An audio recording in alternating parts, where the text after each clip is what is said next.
Hey everybody, what's going on? This is Sam from Historic Travels and welcome to another video. And as always, before we get started today, I'd just like to take a quick moment to welcome all my new subscribers and to thank everybody who's been leaving me comments and messages down below. Thank you guys so much. I really appreciate it. And if you would like to take a couple extra steps to help support the Historic Travels YouTube channel a little bit more, there's a merch store and a Patreon for this channel in the links below. Thank you guys so much. I really appreciate it. And now, before we get started on this video, I do have one last announcement I need to make. I want to bring to your all's attention a brand new children/young adult adventure book series called Tales of the Protectors Almost Heaven by the author Lisa Pence. This is basically an adventure book.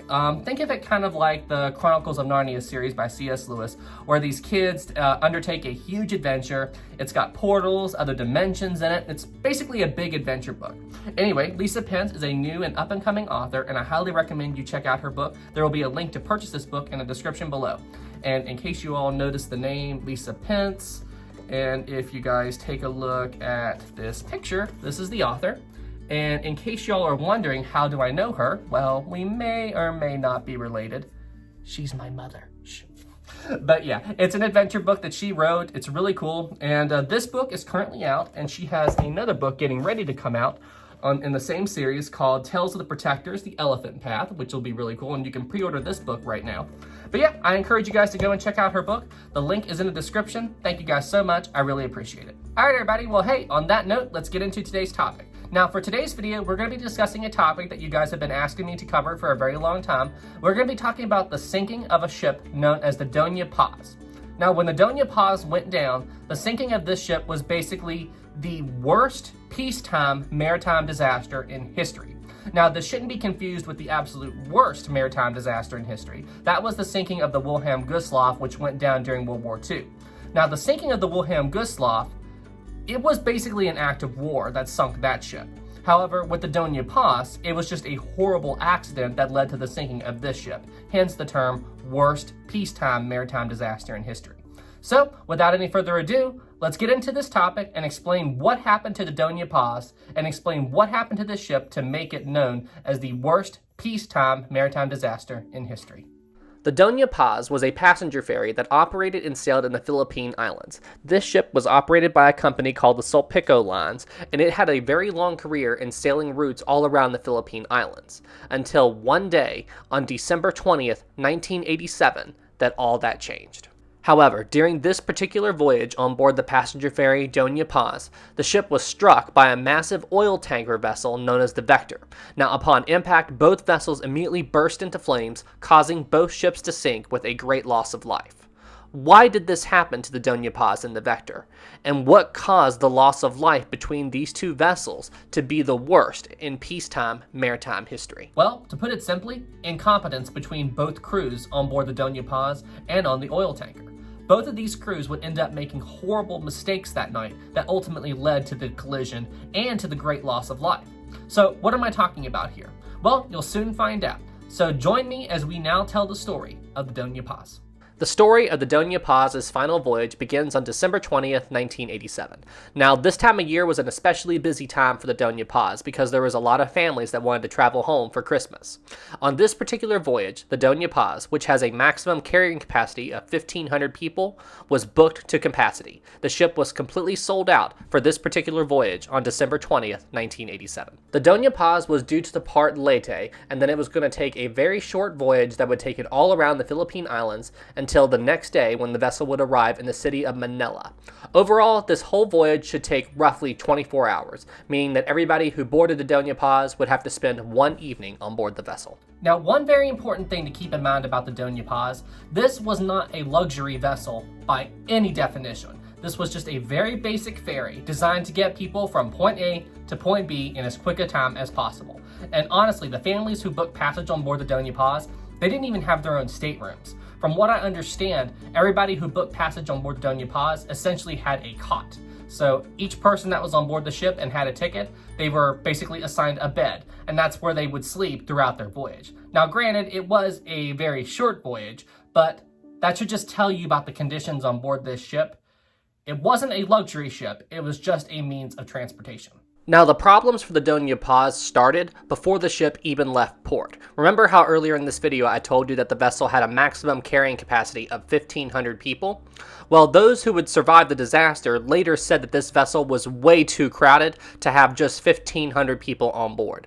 Later estimates proved that there was roughly over 4,000 people on board this vessel. Think about that. A ship designed for 1,500 is now carrying 4,000 people on board. Now, in case you're wondering, how could that be? How on earth could a vessel designed to hold 1,500 suddenly have over 4,000 people on board?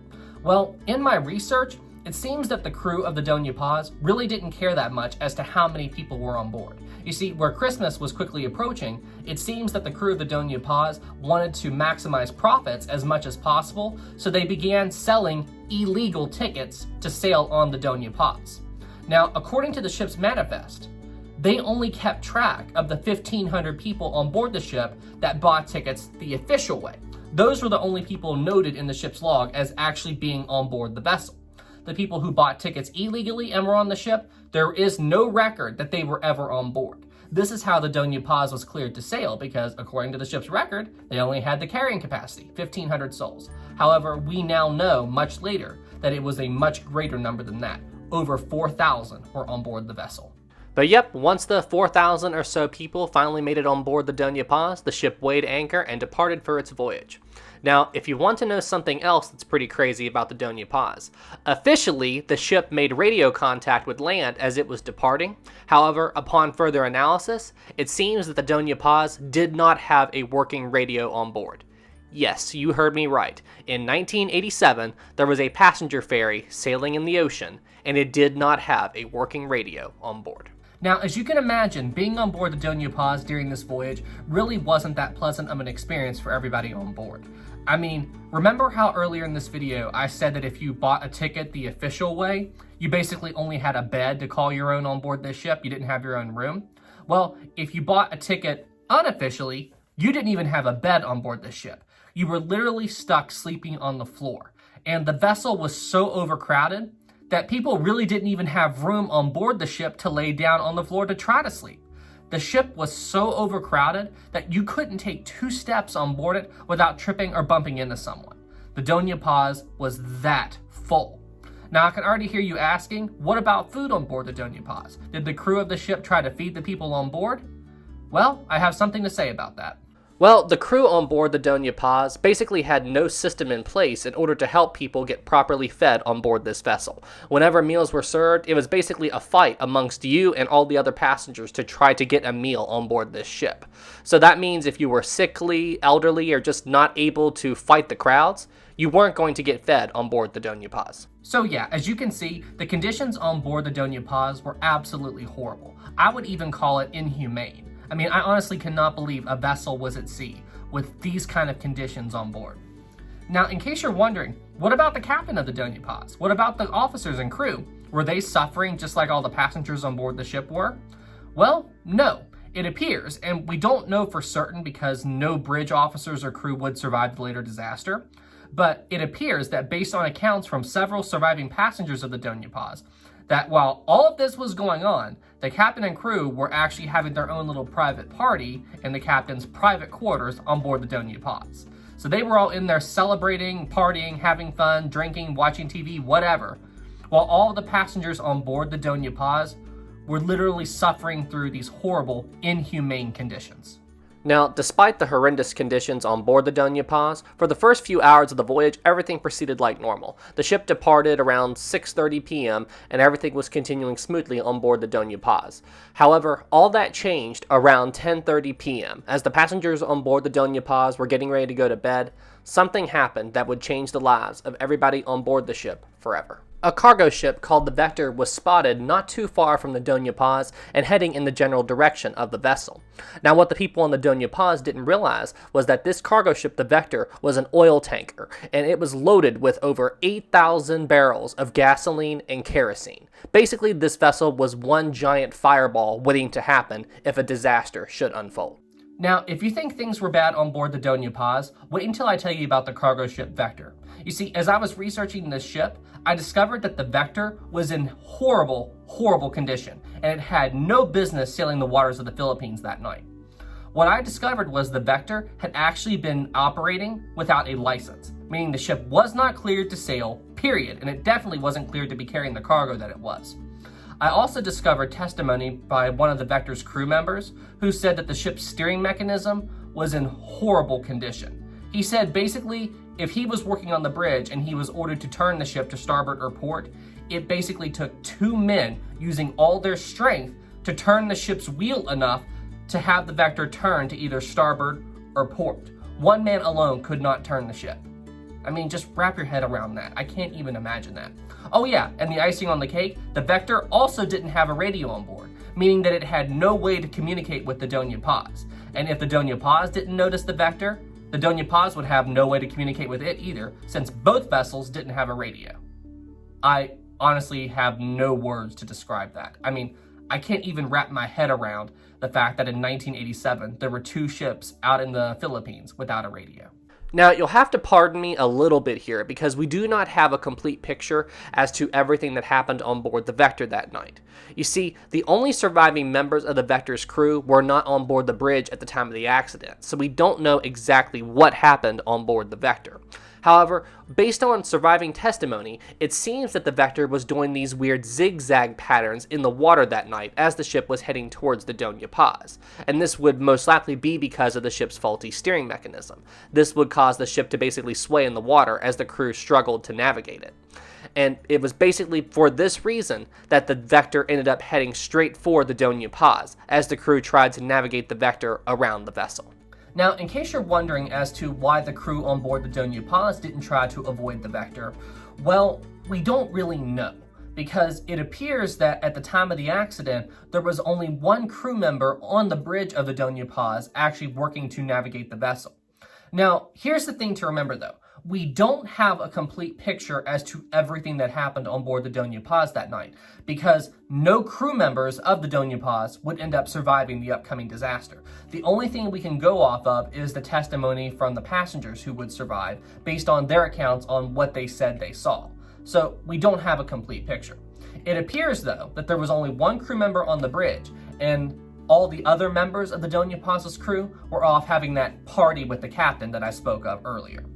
And you see, even if this crew member noticed the Vector, which we have no way of knowing, if the Vector was doing this weird swivel pattern in the water at the time, that would be very confusing to the crewman who was trying to steer the Doña Paz. You see, ocean liners have, or any seagoing vessels basically have navigation lights on the side of the ship to let another ship know which direction the vessel's going to pass by. If you see a green light on an approaching vessel, that means the ship is going to pass to starboard. If you see a red light on the ship, that means the ship is going to pass to port. So from this 1 crewman on the Doña Paz's perspective, watching the Vector get closer and closer, he would see a ship zigzagging in the water, which basically means 1 minute he'll see a green light, and then the next minute he'll see a red light, and then it just keeps going back and forth. So 1 minute he'll think the ship's going to pass to the right, 1 minute he thinks it's going to pass to the left. He has no way of knowing. And then all the while, the Vector is slowly getting closer and closer to the Doña Paz. And then, at roughly 10:45 p.m., the unthinkable happened. The Vector slammed into the side of the Doña Paz, and at the exact point of impact, a small fire began to burn instantly.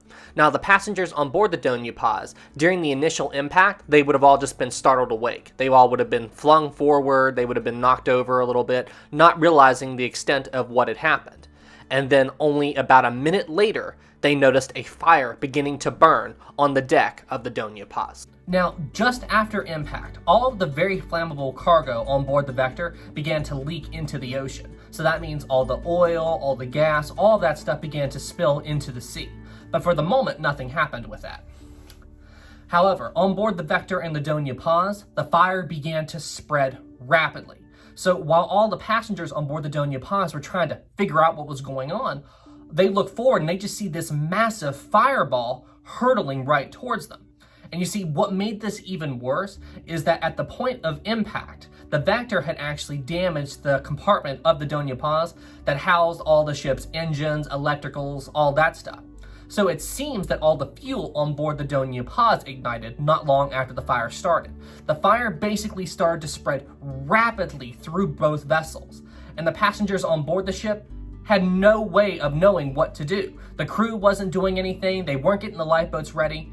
It was basically nothing short of chaos on board the Doña Paz and the Vector as this fire began to rapidly spread throughout both vessels. And as the seconds ticked by, the fire only grew more and more severe on board both vessels. Other survivors from this disaster said that there were people running every which way, and some people even resorted to try to flee from the flames and run deeper inside the Doña Paz. So essentially they tried to run down the steps and take shelter in the lower decks of the Doña Paz, not realizing that the fire was rapidly consuming both vessels. It soon became apparent to all of those on board the Doña Paz that the only chance that they had to try to survive this horrible disaster was to take their chances by jumping overboard and trying to swim away from the vessel. However, none of the passengers on board the Doña Paz had any life jackets to speak of. It turns out that there were life jackets on board the ship, but the crew of the Doña Paz had actually locked them all up and never made it publicly available as to where the passengers on board the ship could get life jackets. So at this point, life jackets weren't an option for all those on board the Doña Paz. The only chance people had to survive, or even attempt to survive, was to try to jump overboard and swim away from the vessel. One by one, people began jumping from the burning Doña Paz and into the ocean below. But you see, what the people on board the Doña Paz don't realize is that another disaster was about to unfold around them. All that gasoline and kerosene that had leaked from the Vector and was now floating in the water around them, well, it was about to ignite. Deep inside the Doña Paz, another explosion rippled through the ship, and when this happened, this literally set all the gasoline and kerosene in the water around the ship on fire. So that means that all the people who jumped from these ships to try to swim away from the burning vessels were now being burned alive in the waters surrounding the Doña Paz and the Vector. So essentially, when the ocean is on fire, the only chance you have to try to survive this ordeal is to hold your breath and swim down deep enough so the fire can't reach you. You basically have to swim underneath all the gas and kerosene that's burning above you. But this is easier said than done, and every time you have to come up for air, you're basically being cooked alive in this water because the ocean around you is also beginning to boil due to the extreme heat. Now, there was a testimony by a survivor who somehow got away from all of this. And he said that right before the ocean ignited, him and his teenage daughter jumped from the Doña Paz. Now, right after they got into the water, somehow they got separated. And then the ocean ignited right after that. And he said he began to yell at the top of his lungs for his teenage daughter to try to find her. And somehow she heard him and yelled back, and they were able to find each other in amidst all these flames and all the chaos that was going on. Now, the dad said that when he grabbed onto the arm of his teenage daughter and began to pull her away from the burning vessel, at first his hand literally grabbed her arm and it slid right off. Now, at the time, he thought it was the clothing she was wearing burning off. But anyway, they were able to get away from the Doña Paz and the Vector, and then upon further examination, he noticed that her skin on her arm was so badly burned that when he grabbed it, the skin on her arm literally peeled off. Like, that's how badly burned she was from the flames surrounding the Doña Paz. And as time went on, as both vessels continued to burn, those who would later survive the disaster said that at first, all the screaming they could hear of all the people on board, which during the beginning of the disaster was so loud and apparent, slowly began to fade away as both vessels burned, leaving only those in the water who had survived and got out of range of the fire to basically just drift in the ocean and hope and wait for rescue to come. Now, for all the people who managed to escape the Doña Paz and were able to swim away from the burning ship, they were basically just left adrift in the open ocean, not knowing if or when rescue would arrive. And you also have to remember, where both the Doña Paz and the Vector didn't have a radio on board, they couldn't send out a distress call. So it would honestly just be dumb luck if another ship happened to be in the area and the crew on that ship would spot the flames and be able to come over and lend assistance to the survivors of these ships. And honestly, that's exactly what happened. You see, about an hour after the fire started and all these people had to evacuate the Doña Paz, another ship spotted the fire and came over to lend aid to the survivors. However, as the survivors were being picked up one by one, the true horror of the disaster soon came to light. You see, of the 4,386 people on board the Doña Paz, there were only 25 survivors. Think about that. Of 4,386 people, only 25 people made it off the Doña Paz in this horrible disaster. So in the months following the disaster, people who had family on board the Doña Paz wanted to know what happened. They wanted to know who was at fault. How did this horrible tragedy unfold? And honestly, to this day, there is a lot of misinformation out there. It's really hard to get an exact picture as to what happened. Now, if you want my opinion, I would say both vessels are responsible for this horrible tragedy. Both vessels made a lot of mistakes that night that ultimately led to this horrible tragedy to happen.